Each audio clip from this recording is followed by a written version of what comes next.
What's up, y'all? My name is T. Shaw, and this is Brewing Black Podcast, where the contents we serve you is authentic, vulnerable, and relatable. That means we serve you with no cream and no sugar. I guess I like my coffee black.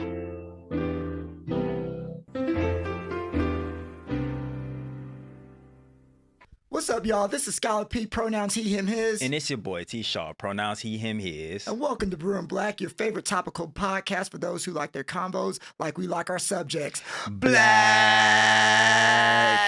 And let's do our land acknowledgments. This is the land of the Gabrielino and the Tongva. This is stolen land. This is colonized land, and we will always, always, always pay those respects. And today we will be talking about TD Jakes and gender roles. So you might ask, what are gender roles?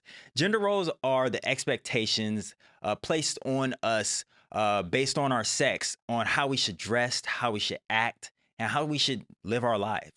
Some common conversations that we see when it comes to gender roles is Black women being too masculine.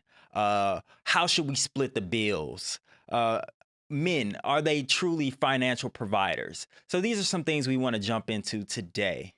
Yeah, absolutely, absolutely. And so I will start off this thing by saying I love TD Jakes, grew up on TD Jakes, but some of this rhetoric, because TD Jakes has such a massive platform, they can be harmful for the generations of young folks coming up, men and women. And so it's our responsibility as Black men with platforms to be responsible in how we critique these things. And so we're researchers, we're scholars, so we're gonna bring you some direct quotes from TD Jakes because we don't want to misrepresent what he's saying. And then we're gonna jump right into it. So I got a little list. He says, "Let's prove to the men how dispensable we are." So he's basically saying that the conversations between men and women in terms of provision and providing go as such. And I quote, "Let's prove to men how dispensable they are. And it is born out of pain because we hurt you and betrayed you and lied to you and cheated to you. And you came like you became out of pain. But watch what is born out of pain."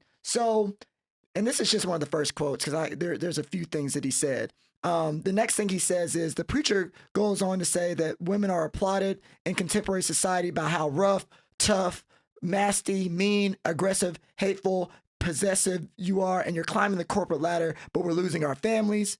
This is directed at women. He says, "Stop bragging about how much you don't need me and wonder why I shy away." When he says bragging about needing me, he's talking about them, quote unquote, not needing men and bragging about that. And then he says, "We are raising our women to be men."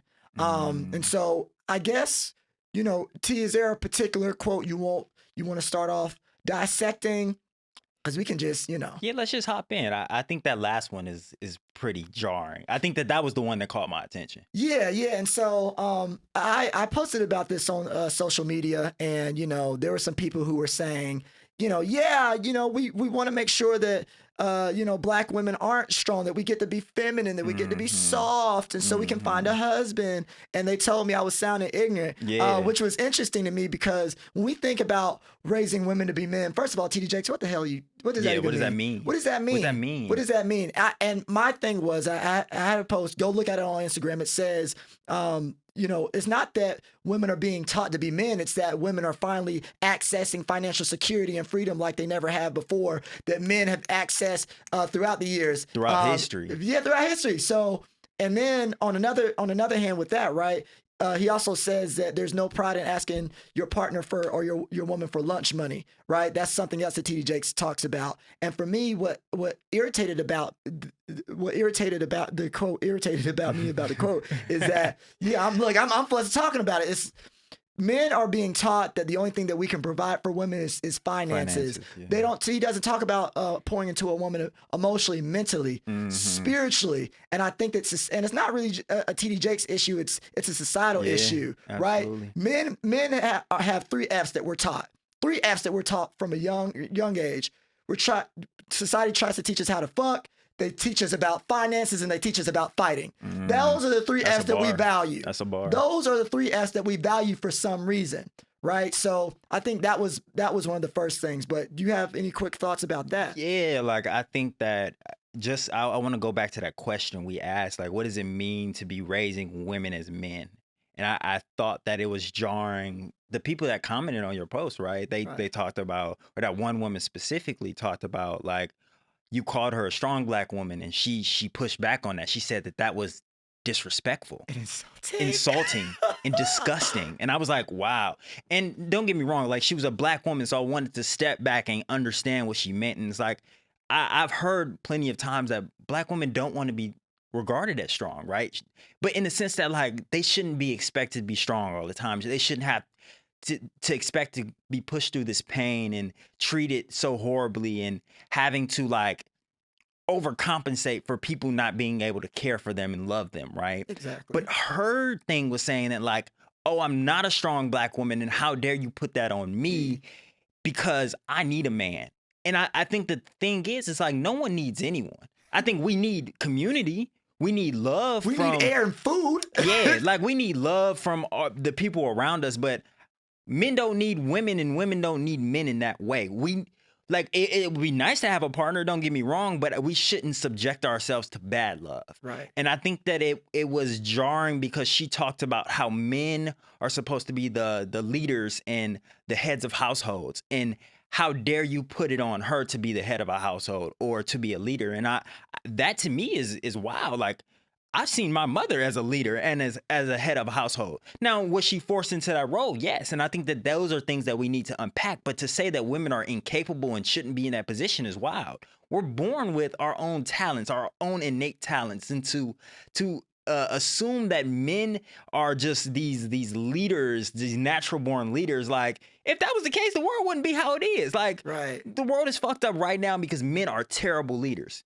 They lead because we're taught to fight. That's how they lead. They lead with their dicks. You know what I mean? It's always a dick slinging competition. And it's like, we don't have care in our politics. We don't have love in our politics. So when someone is saying, like, too masculine and too feminine, it throws me off. And I feel like we're driving these words into the ground, because finances should not equate with masculinity. Right. And being able to take care of yourself and be independent should not be synonymous with masculinity. Yeah, it's being able to take care of yourself is an adult function. Absolutely. Right? It's a human function, right? And I think that, yes, we understand that black women are looked at as tougher and more tolerant of pain, whether it be in the criminal justice system or in the medical world, right? Mm-hmm. But financial independence, I know a lot of black women who are living their best lives, and people aren't looking at them as the people who have to hold up the world, but they are living their best life because they don't have to depend on the toxicity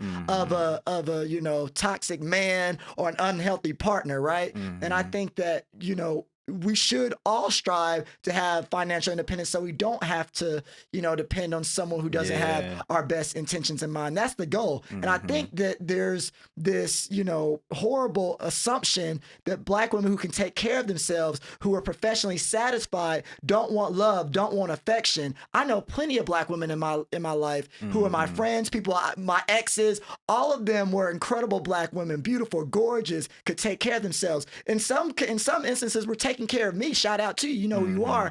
And they all know how to love and be affectionate. And I hate the word submit. They know how to trust men or whoever that loves them, respects them, and affirms their success and affirms their professional endeavors, right? One of my friends, shout out to Audrey DeVos. She talks about this idea of other mothering, right? And it can happen within. It's from Black feminist thought, and it's this idea that black women have always had to sort of be strong in a way that like white women haven't, because black women have literally been taking care of other people's communities, raising other people's children, this, that, and the third. And I think on some level, T.D. Jakes was doing a dog whistle to tell black women to water themselves down. Absolutely. Right. And this is what my girl Audrey was saying. Shout out to you, Audrey, because you hit it right on the nail here. And when black women are being asked to water themselves down, whether it be financially or professionally in their own relationships with black men, it's sort of like black men are saying, hey, look, I don't have anything, but I need to be celebrated. So I need you to uphold what I'm doing and water down your expectations. It's like when the kid brings you the horrible drawing, put it on the refrigerator, mommy. But it's like, that's not black women's role to like water themselves down in order to make a black man feel better. T.D. Jakes could have said, hey, look, black men, rise, like up your game. You know what I'm saying? Take that support and help from Black women who are strong and around you, who want you to succeed, right? And so, yeah, it was very disheartening for that particular person to say that, because I look at her as a strong Black woman and a financially independent Black woman, and that's an honor. Because if I told a young man that, yo, bro, you independent, you strong, it's sort of like, oh, yeah, of course. Yeah. But, you know, and that's a compliment. It's a compliment. And I think I really like what you said, because you discussed how femininity historically has been defined by white women, right? But defined by white men putting white women in a box. Right. And it's like, oh, this is what a woman should be. It's dainty. And it reminds me of Sojourner Truth's, like, ain't I a woman, right? And I think historically black women have had to fight to be regarded as women. And I think this is just another way. But before we close out, there was something else that really like caught my attention in the comments. It is that Black men and men in general feel this need to be a provider and to feel this need to be the head of a household. Somebody in the comments said, even when he didn't have it, that his woman made him feel like the head of the household. Can you unpack that for me? Like, why is that important for men to feel like they're the head of the household? Because maybe you're not, and that's okay. I think that we should be co-leading. Yeah, that's what I was about to say, because even the idea of head of the household is like asinine to me, right? This is a partnership, right? This isn't basketball where you're on a team with LeBron James and you know no matter what, he's taking the last shot, right? It's like a partnership is like, okay, sometimes I'm going to take your word for it and you're going to have the last word because that's what you're the expert in, right? And vice versa. Absolutely. So I think we have to destroy this notion of head of the household, because what happens if I'm the head of the household and my head gets chopped off? Right. It goes into the ground. We've seen that with so many movements. Right. Any type of structure, any type of organization, when it's dependent on one person and they're lost, that structure, that family structure, that organizational structure goes into the ground. Exactly. So I think that that's such a great point. So, yeah, I think for us men, it is checking our egos. I think that we shouldn't regard ourselves as the leader or the head of the household just because tradition says so. Tradition is based on a history of white supremacy and oppression. And men have forced their way into that space.